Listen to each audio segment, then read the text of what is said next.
in Waco. Robert, thanks for your time. So we all went and released our preseason Big 12, preseason rankings, and we seem to kind of have there's 3 tiers. One that might have 3 or 4 teams at the top, another one that might have 8, and then maybe 4 that all seem to be, at least we don't know enough about, or they're just not going to be very good. Oklahoma State seems to be in that top tier. It just depends on where someone wants to put them. How would you view the conference yourself and the way you look at that? Well, I made mine public too. In fact, I'm trying to pull it up, but I think I know it by memory. Yeah, mine was very similar. In fact, what I do when I do this is I go in and I pick every game with every team. Making sure that I don't accidentally give 2 teams wins in the same game. So, I mean, I've got to balance it out because I want to see, you don't have to. This is just for the Big 12 media day. I mean, I could just scribble down 16 names, but to me, it's a lot more fun to try and be exact. And then at the end of the year, you either look at it and say, well, I don't know. I really don't know much. Or, you can kind of, like Ari Temkin on Sirius XM. He was the only one picked Oklahoma State at the top last year.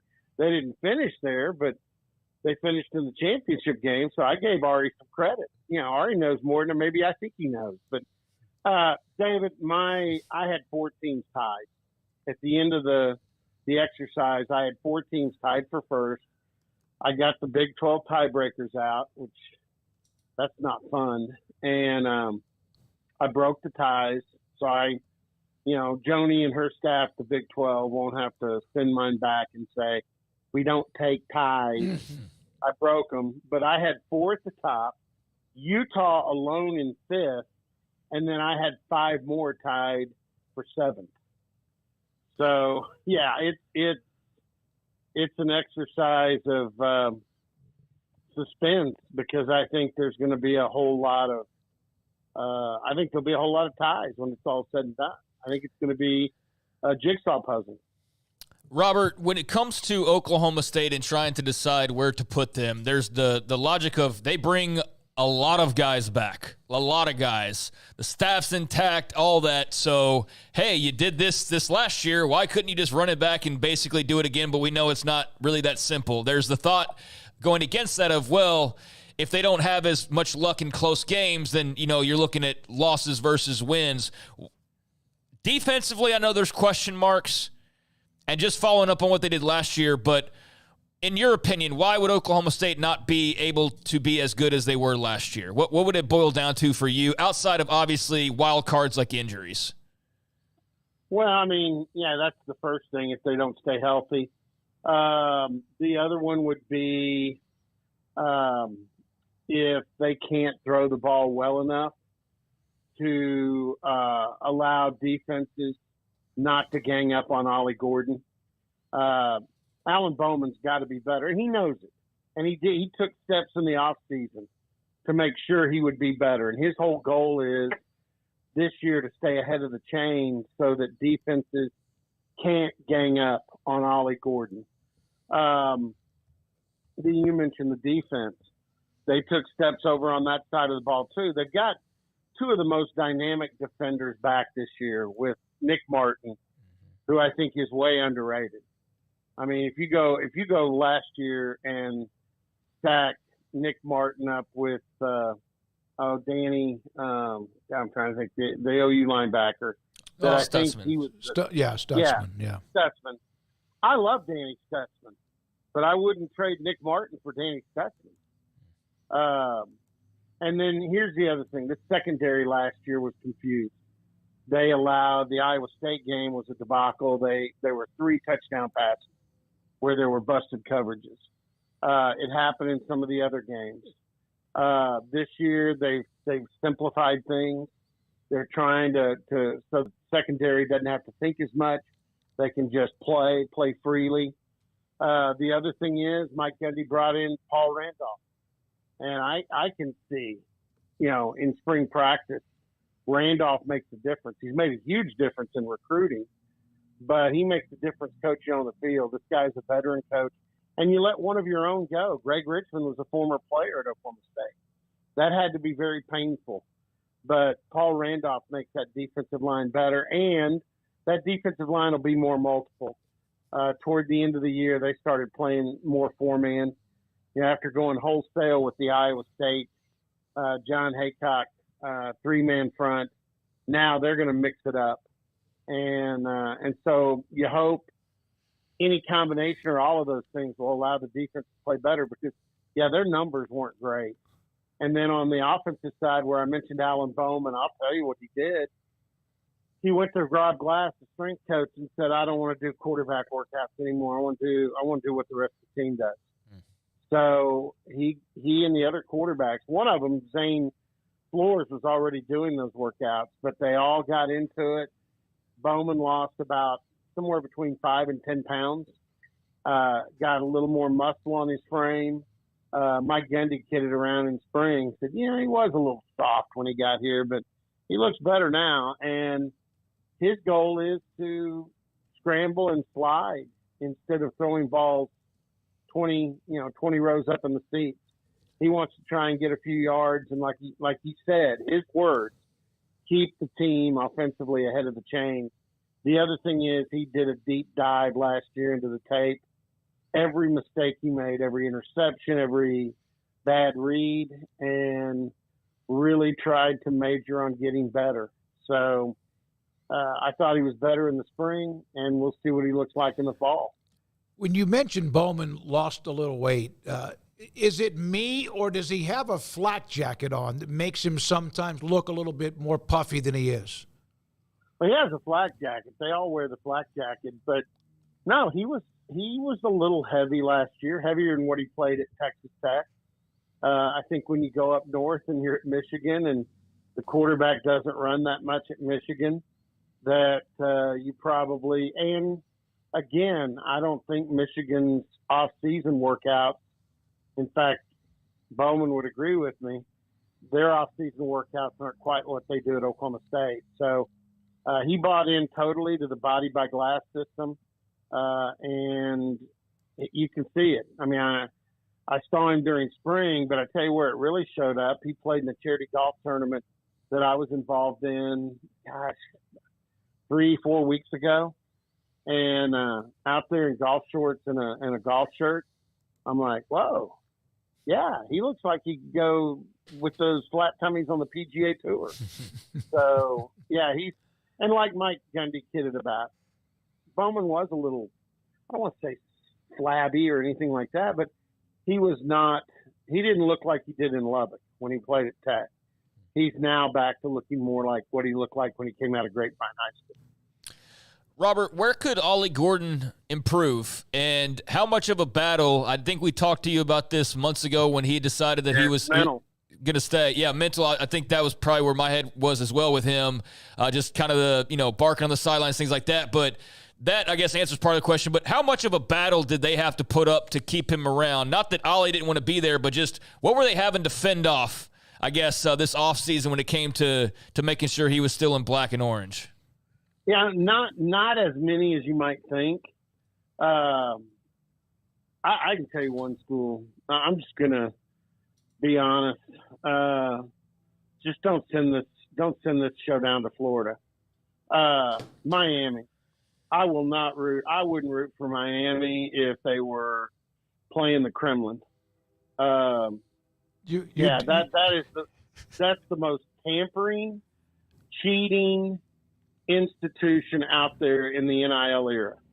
I mean, Nick Martin, they hammered Nick Martin more than they hammered Ollie Gordon. Nick Martin finally, y'all quit calling me.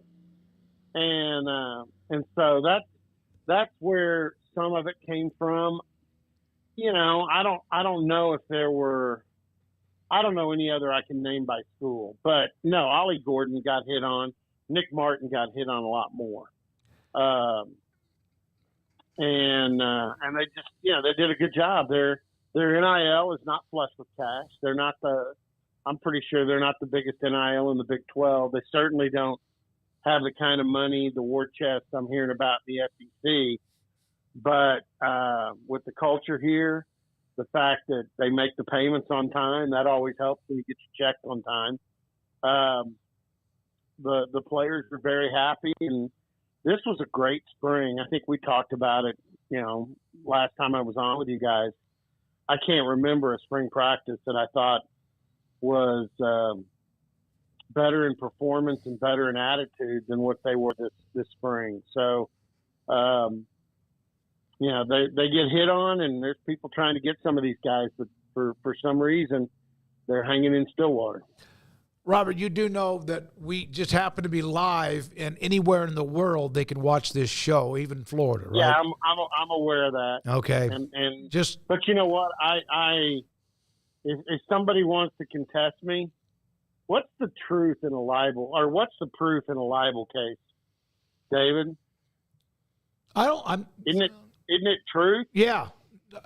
Yeah. Yeah. Well, I've got a few witnesses I can put on a stand if somebody in Miami wants to sue me for saying they're a bunch of tampering crazies. Then go ahead. We're going to have to pay some airline tickets for some kids to take the stand, but they'll take the oath and they'll tell the truth. So Ollie Gordon is the star. Who is his backup? I thought I saw something come down about the backup may be hurt. That was going to be their backup. Yeah. AJ Green, who transferred from Arkansas and is a Tulsa Union guy originally, he got hurt in the spring. It's an injury that's probably going to keep him out for the season. And Ceci Valier, who was the true freshman running back last year, and he's very close to being a Jalen Warren type clone. In fact, coached by the same coach in high school as Jalen Warren, and Jalen's kind of his role model or mentor. Ceci had a very good spring, but I like what Mike Gundy and Todd Bradford and the staff did in the portal. They got Trent Howland from Indiana, and he rushed for 400 and change, but he was the leading rusher for Indiana. They just didn't have a very good running attack last year. But he's 6'4", or not 6'4", he's 6'2", 240. So he's a different kind of back. He gives you, in Oklahoma State historically, and I can't believe I'm saying this to this crew, Oklahoma State historically has had a problem with short yardage and score zone situations. I got you. Of all the interviews to bring this up, yeah. I nailed that. Mm-hmm. I'm kind of preaching to the crowd. But they brought in a guy in Howland that's 6'2", 240 that'll help in the short yardage and the goal line stuff. He didn't get here until the summer. I saw him the other day working out, and he's 6'2", every bit of 240. Originally out of Joliet West High School in Illinois, and they feel pretty good about him. So what they ended up getting was maybe not a pure backup, but a guy that can take the heat off Ollie. And, last year Ollie had to be the guy in all those situations. And he probably took more hits and had more energy and wear and tear on his legs in those situations. So now you've got a guy, and I talked to Howland and asked him, I said, is that what you understand? He goes, oh, yeah, that's where I can really help this team out is in short yardage and goal line, and I'm looking forward to it. So I think they got a good fit there, and then I think Ceci will help out a lot in other situations. And then they've got some young backs. Rodney Fields is a true freshman from Del City that is, he's pretty mature physically, and he's very fast. And then they brought in a kid that I don't know much about from South Carolina, late pickup in the recruiting class, and he's a 6'2", 225 guy. So another big back that might be able to learn and use Trent Howland as an example to get his college career going. Robert, before we let you go, the last day or two we've been asking Big 12-related folks about the stuff that was floating out there last week in regards to the conference, which maybe it was just being floated for reaction. I don't think that was necessarily the full deal. I think there's some actual weight behind the name change of the conference, the private equity. And I will fully admit I don't know jack basically about private equity. I just know kind of what I hear. It does make me feel good about that.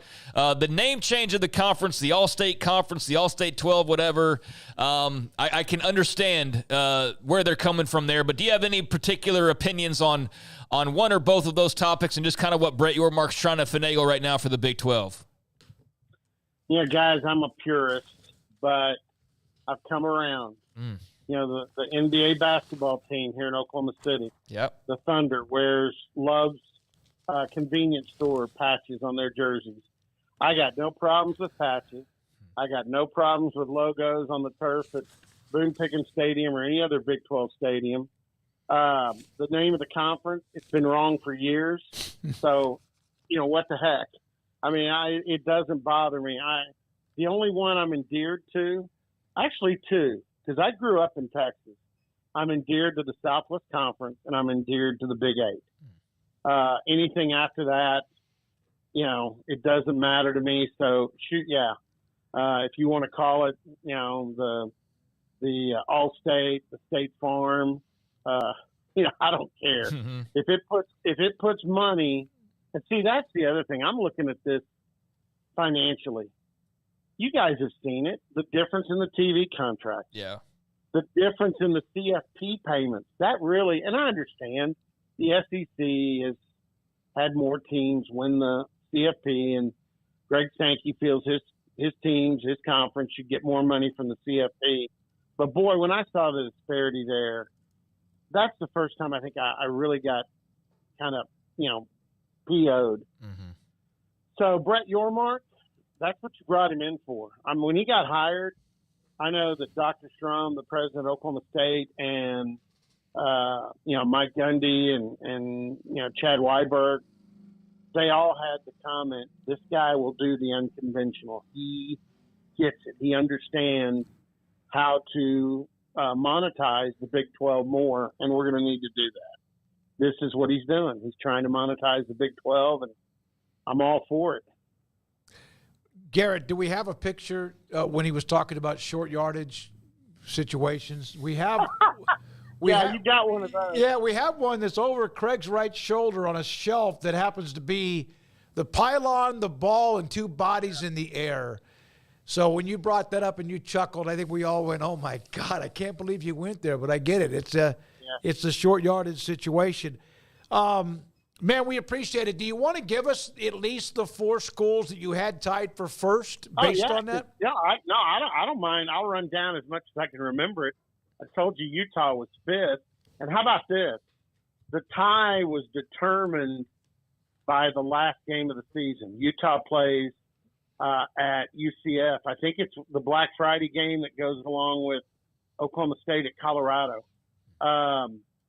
I've got UCF winning that game over Utah. It's in Orlando, and as you guys might imagine from Oklahoma State's trip down there last year, to me that place is that's a haunting type stadium to go play in. But it's Oklahoma State, Kansas State, UCF, and West Virginia.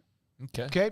You know, here's the thing: people can sit there and like, oh my, but really, we don't know. Utah at 5 is about as low as I would go, but is Cam Rising going to be healthy? And there's some games that they have to play that are on the road. I like it. And immediately people are going, oh my God. The fact that you were honest, you did one thing I didn't do. You picked every single game. So that way you can't say, well, 13 teams are going to be bowl eligible. Well, you can't. If you play everybody, I mean, people are going to lose. So good for you on that. And Smokey, here's the other thing on that. This is one of those weird seasons where you get 2 byes. Well, the byes are going to help determine some of those games. For instance, a game that becomes very scary for Oklahoma State, they open with Utah at home, this is Big 12, Utah at home, then they go to Manhattan, and then the next week they get West Virginia at Boone Pickens, but West Virginia has their first bye prior to that game.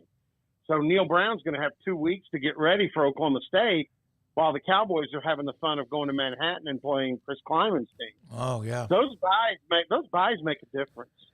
If you get guys healthy and extra time to work on somebody that maybe they're better than you, but if you get an extra week to work on them, that can kind of even the odds a little bit. So that's why I look at it. Where's the game played? When's your bye? Who did each of the teams play the week before? Because some games take more out of you than others. So, yeah, Robert, thank you, man. Appreciate your time. Good stuff. A couple of people said I like Robert's honesty. Good guest. We've had you on many different times before. You say it how you feel it. That's all that we ever could ask. And thanks for your time, buddy. We appreciate it. hey guys, thanks. Thank you. So Dakota Tubbs, Utah.